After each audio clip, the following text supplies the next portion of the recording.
जय श्री कृष्णा दोस्तों। तो स्वागत है आपका मेरे YouTube चैनल भक्ति वेद आस्था में। तो कैसे हो आप सब?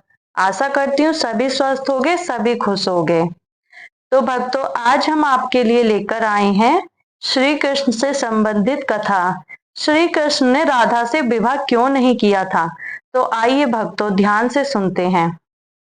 जय श्री कृष्णा दोस्तों, क्या आपने कभी सोचा है कि श्री कृष्ण ने राधा से विवाह क्यों नहीं किया?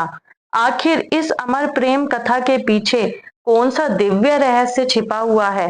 प्रेम क्या है? सिर्फ एक एहसास या उससे कहीं ऊंचा कोई सत्य? जब यह प्रेम स्वयं भगवान श्री कृष्ण का हो तब उसका स्वरूप कैसा होता है? आज हम आपको ले चलेंगे राधा कृष्ण के दिव्य प्रेम की उस अद्भुत यात्रा पर, जहां प्रेम आंसुओं में भी मुस्कुराता है और मुस्कान में भी वेदना छिपी होती है।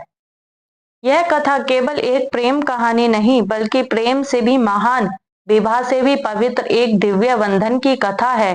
प्यारे भक्तों, आज हम श्री राधा और श्री कृष्ण की उस लीला का रहस्य सुनेंगे, जिसे जानकर आपका हृदय भक्ति रस में डूब जाएगा।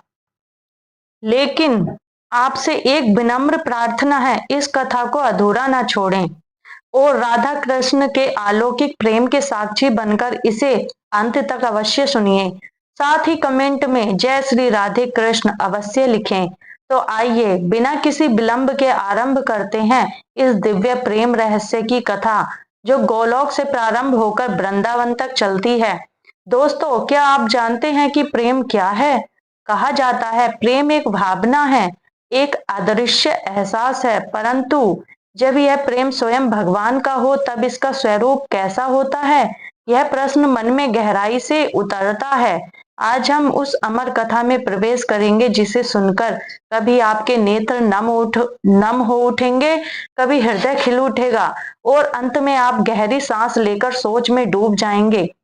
यह कथा केवल प्रेम की नहीं, बल्कि प्रेम से भी महान, विवाह से भी पवित्र बंधन की है। यह कथा है राधा और श्री कृष्ण की।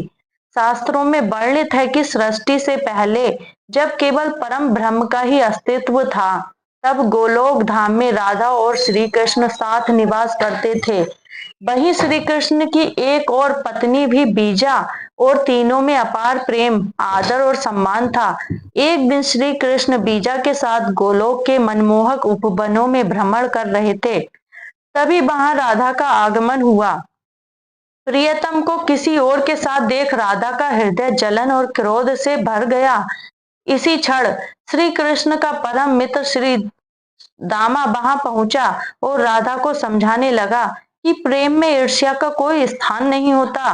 परंतु राधा का क्रोध शांत न हुआ और उन्होंने श्री दामा का अपमान कर दिया। यह देखकर दुखी होकर श्री दामा ने राधा को श्राप दिया कि उन्हें अपने प्रियतम से 100 वर्षों का वियोग सहना पड़ेगा। वे दोनों पृथ्वी पर जन्म लेंगे और वहां उनका मिलन होगा, और यह मिलन विवाह के रूप में नहीं होगा। यह श्राप सुनकर गोलोक में मौन छा गया। राधा के नेत्रों में अश्रुधारा बह निकली और श्री कृष्ण का हृदय भी व्याकुल हो उठा, परंतु श्राप को स्वीकार करना ही पड़ा। समय का चक्र घूमा और मथुरा में देवकी के गर्भ से श्री कृष्ण प्रकट हुए। वहीं बरसाने में ब्रसभानु और कीर्ति के घर राधा ने जन्म लिया। दो अलग स्थानों पर जन्म लेकर भी दोनों के हृदय में एक दूसरे की अधूरी तलाश रहती। जब कृष्ण को नंद यशोदा गोकुल लाए तो उनके मन में अजीब सी व्याकुलता रहने लगी, जैसे कोई अपना बिछुड़ गया हो। उसी प्रकार राधा भी यमुना किनारे जल भरते या गाय चराते समय मीठी बांसुरी की गूंज सुनती और विचलित हो जाती। होली का पर्व आया। गोकुल और बरसाना के बीच होली खेलने की परंपरा थी। कृष्ण सखाओं संग बरसाना पहुंचे और राधा सखियों संग उपस्थित हुई। जैसे ही राधा पर कृष्ण की दृष्टि पड़ी, समय थम गया, दोनों के नेत्रों में पहचान के आंसू छलक उठे, मानो अनंत काल से बिछुड़ा हुआ कोई अपना मिल गया हो। परंतु साथ ही उनके मन में श्री दामा के श्राप की पीड़ा भी जाग उठी। वृंदावन वह भूमि बनी जहां प्रेम अपने चरम में प्रकट हुआ, जहां कृष्ण की बांसुरी की तान सुनकर न केवल गोपियां बल्कि पशु पक्षी वृक्ष लताएं नदी और पर्वत भी मोहित हो जाते थे। रात्रि में चांदनी के नीचे यमुना का जल रजत सा चमकता और कृष्ण की बांसुरी की धुन पर राधा चुपके चुपके वृंदावन पहुंच जाती। वहां रासलीला होती, जहां आत्मा परमात्मा से मिलती। जब राधा कृष्ण एक दूसरे की आंखों में देखते तो लगता पूरा ब्रह्मांड वहीं समा गया है। जब वे हंसते तो पुष्प भी मुस्कुरा उठते और जब प्रेम से वार्तालाप करते तो मानो हवाएं भी थम जाती। परंतु प्रत्येक रास के अंत में राधा को लौटना पड़ता और विरह की वेदना और गहरी हो जाती। वृंदावन में सबको उनके प्रेम का ज्ञान हो चुका था। गोप गोपियां, नंद, यशोदा, वृष भानु, कीर्ति सभी अवगत थे। तभी एक दिन नंद बाबा ने गंभीर होकर कृष्ण से कहा, बेटा अब तुम्हारी आयु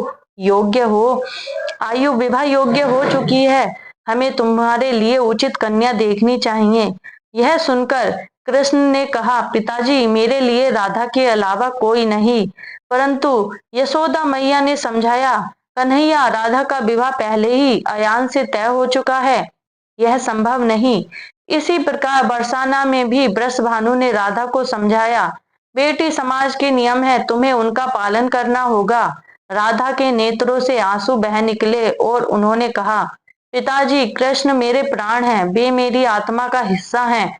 परिस्थिति जब असहनीय हो गई तो नंद, यशोदा और वृषभानु, कीर्ति सब मिलकर श्री कृष्ण को महान ज्योतिषी ऋषि गर्ग के पास ले गए। ऋषि गर्ग ने अपनी दिव्य दृष्टि से सब कुछ देख लिया और गंभीर स्वर में कहा, यह कोई साधारण बालक नहीं, यह स्वयं नारायण का अवतार है।